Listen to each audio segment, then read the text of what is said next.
Rumah Kebangsaan dan Kebinekaan biasa kita singkat dengan Rumah Kakek. Rumah Kebangsaan dan Kebinekaan adalah suatu tempat wadah berhimpunnya generasi muda dari seluruh Nusantara. Mereka anak-anak muda yang berasal dari Sumatera, dari Kalimantan, dari Jawa, Bali, Maluku, dan Sulawesi, termasuk juga Nusantara Tenggara. Dia bisa berkumpul di sini untuk berdiskusi, berkreativitas.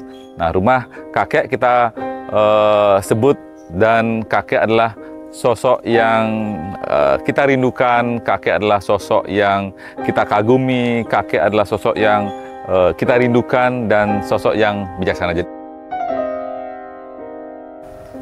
Rumah kakek kalau kita lihat merah, putih, hitam, kalau di Bali biasa disebut dengan Tridatu, tetapi di sini kita sebut sebagai Indonesia di tanah Nusantara. Merah dan putih simbol dari Indonesia, hitam simbol dari tanah atau Ibu Pertiwi, di mana tempat ini kita akan wujudkan rasa kecintaan kepada tanah air, kecintaan kita kepada Ibu Pertiwi, dan kita punya komitmen untuk merawat Ibu Pertiwi. Untuk siapa saja rumah kakek bisa digunakan? Ini sebuah pertanyaan yang banyak muncul.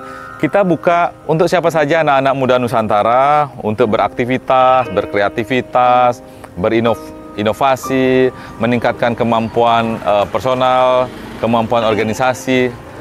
Di sini digunakan oleh 48 organisasi sampai saat ini.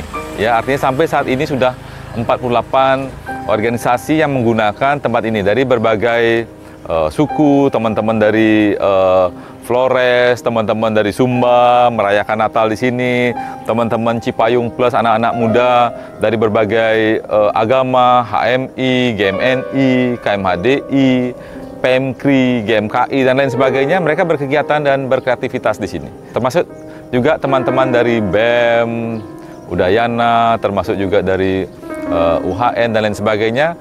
Mereka silakan berkegiatan di tempat ini. Kami buka seluas-luasnya untuk anak-anak muda Nusantara. Kami bangga kepada anak-anak muda Nusantara, dan kita senang mereka berkegiatan di rumah kakek ini. Beberapa kegiatan kita di sini sangat unik. Ya, seperti apa misalnya kegiatan kita? Ya, ketika kita berkegiatan sosial, humanis, donor darah gitu umpamanya, kita lakukan secara berkala untuk menolong umat manusia, kita menyanyikan lagu Indonesia Raya wajib 3 stansa.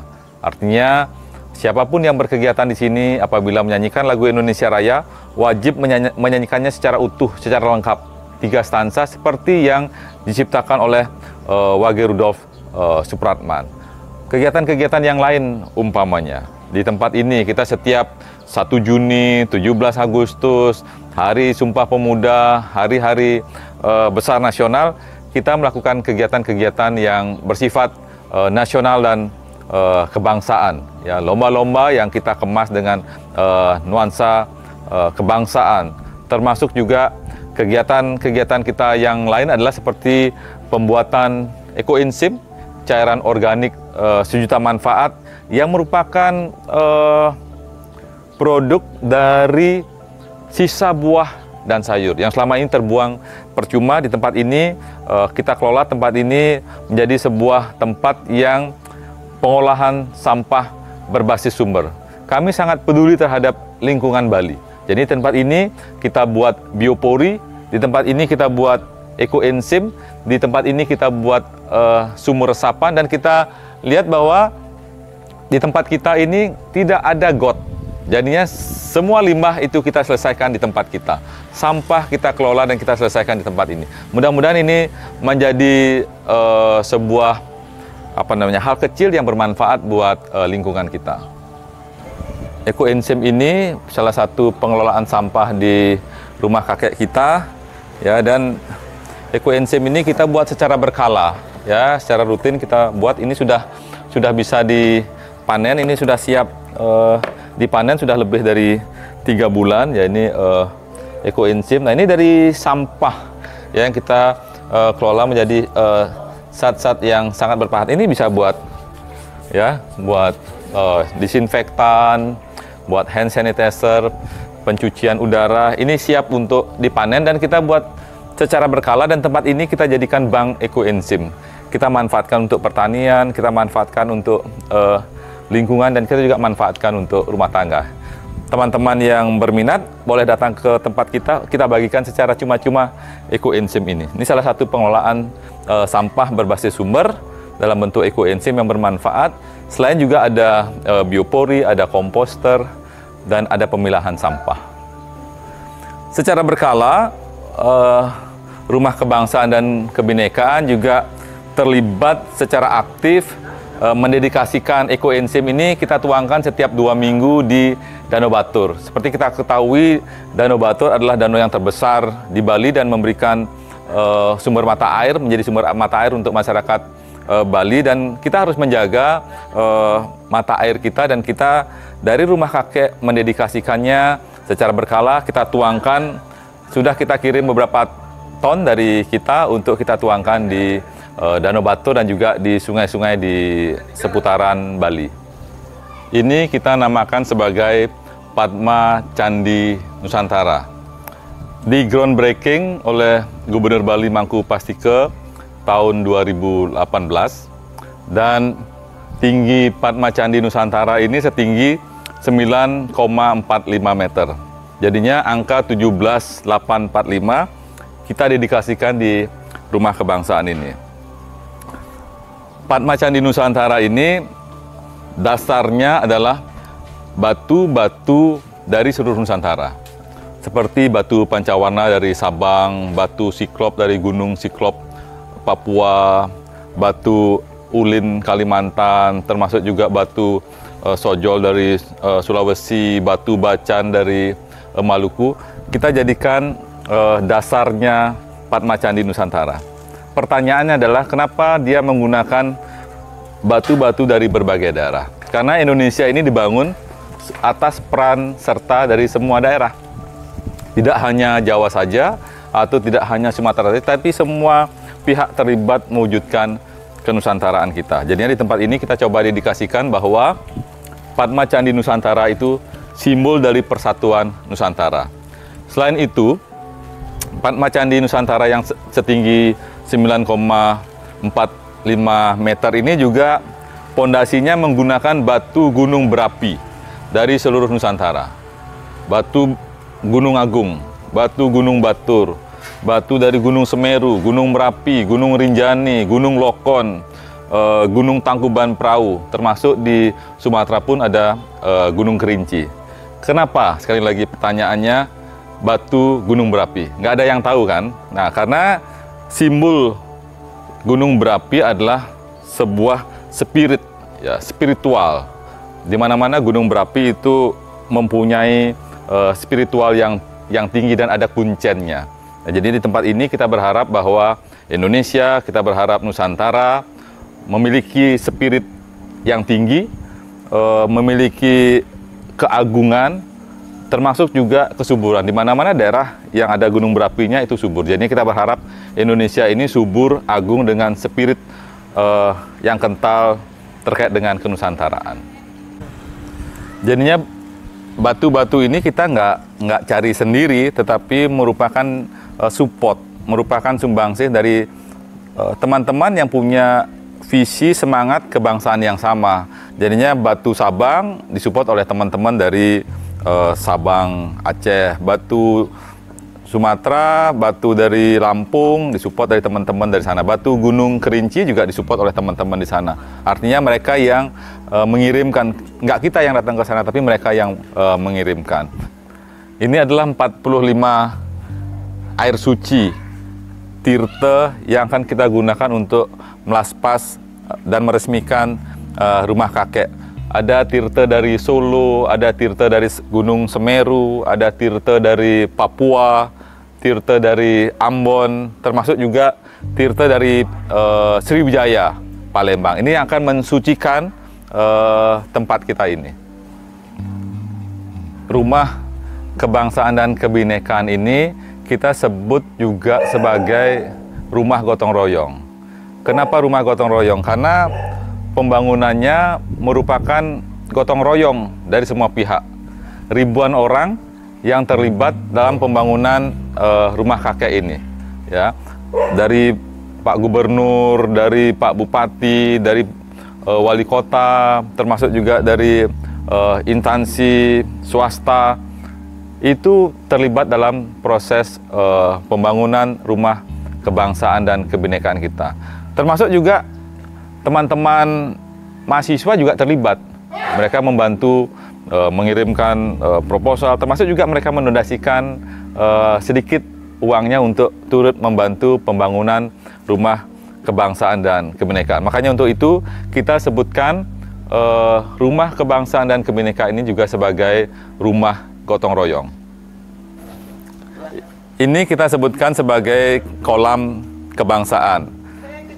Nanti akan ada 45 mata air dari seluruh Nusantara. Kita akan tuangkan di sini pada saat peresmian. Ini teman-teman sedang mengerjakan, memfinalisasi kolam kebangsaan. Jadinya 45 mata air Nusantara akan kita tuangkan, dan nantinya kita akan jadikan tempat untuk melempar koin. Ya, jadi kita lempar koin, dan nanti kalau koinnya sudah banyak, sudah penuh, kita akan ambil untuk kita gunakan aksi-aksi kemanusiaan bagi fakir miskin, yatim piatu, dan aksi kemanusiaan lainnya.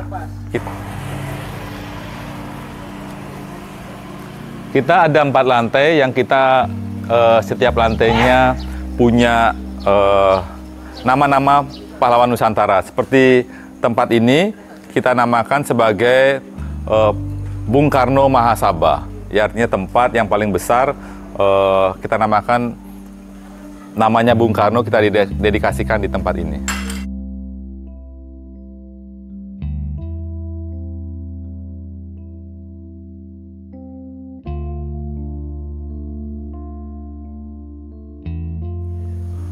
Ini ruangan perpustakaan, namanya Bung Hatta Hanacaraka, karena kita tahu Bung Hatta adalah kutu buku, dan beliau ditahan dengan quote beliau, "Biarkan badanku terkurung dengan buku, jiwaku merasa bebas."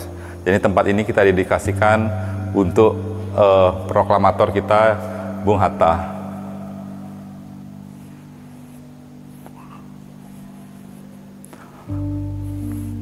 Ya, ini sedikit koleksi buku-buku kita di sini. Kita bisa nanti gunakan tempat ini untuk membaca, untuk belajar, juga untuk berdiskusi.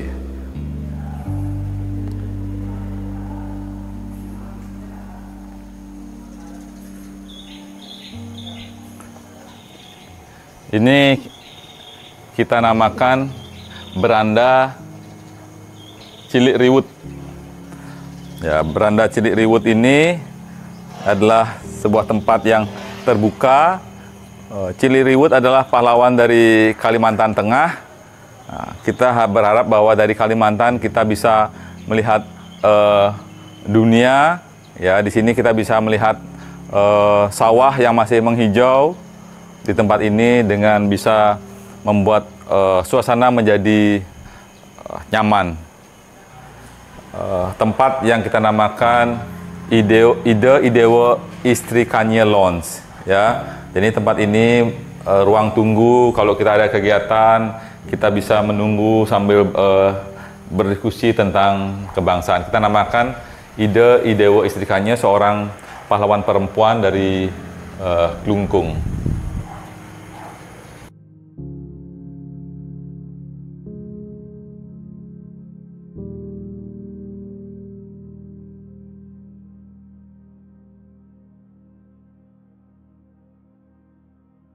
Di sini kita lihat mulai warna-warni, ya, warna-warni Indonesia, plafonnya warna hijau, dan kita juga pajang di sini adalah ikat kepala dari seluruh Nusantara, ya. Ini masih digunakan oleh adik-adik kita untuk berkegiatan. Inilah ikat kepala Nusantara, ini dari Papua, di Dayak, dari Palembang, dan masih banyak. Kita juga mengkoleksi kopi-kopi Nusantara, ya, tidak bermaksud untuk promosi merek, tapi kita punya koleksi kopi Nusantara. Bagaimana kita mewujudkan kebinekaan kita menjadi sesuatu yang indah.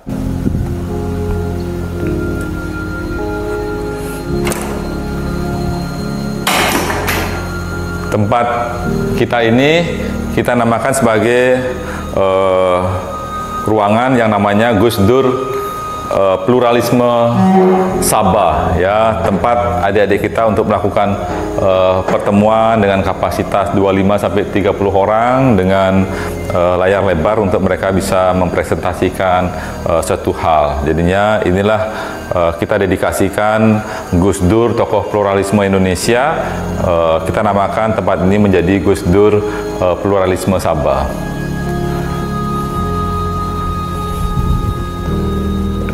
Ya, ini ruangan ini kita namakan sebagai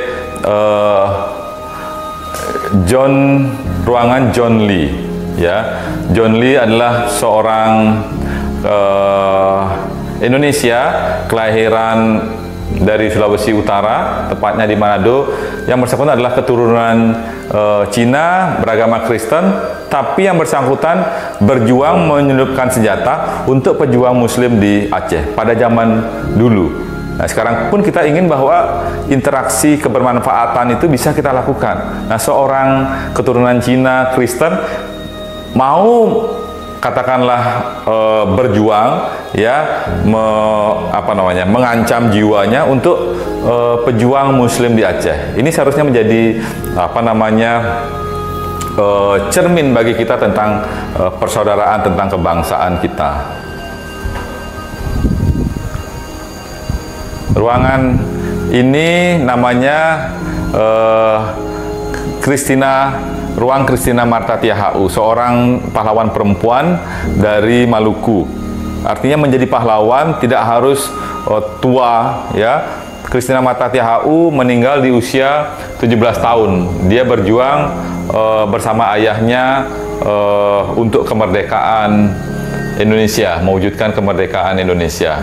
Makanya untuk itu menjadi pahlawan tidak harus laki-laki, menjadi pahlawan tidak harus tua, tetapi banyak hal yang kita bisa lakukan untuk bangsa ini.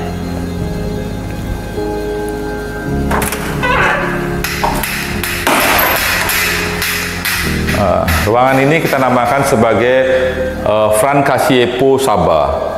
Ya, Fran Kasiepo adalah seorang tokoh dari tanah Papua, ya, pembebasan Irian Barat, menyatukan Papua ke Indonesia. Nah, kita dedikasikan ruangan ini sebagai nama pahlawan dari Papua.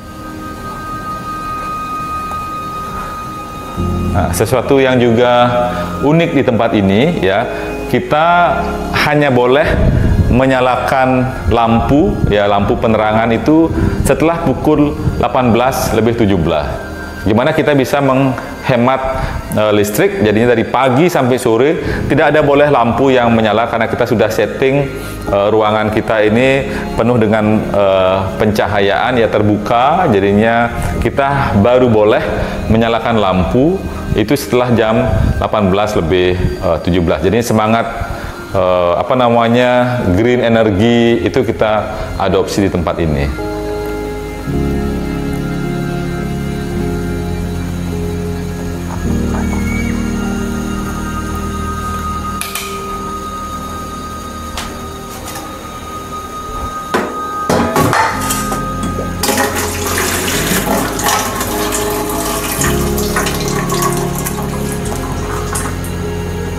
Ini dapur di rumah kakek. Kita sejak 2000 beroperasi, digunakan 2019, sudah menggunakan kompor induksi. Artinya tanpa pencemaran, tidak ada api, tidak ada asap. Jadinya kita berharap dan kita ingin berbuat sekecil apapun itu bahwa tempat kita ini juga tempat yang ramah lingkungan. Nah, kalau kita lihat di tempat kita ini aliran air, ya, pipa aliran air. Jadinya sekali lagi di tempat kita tidak ada got, jadinya air limbah kita kelola, air hujan kita tampung di sumur resapan.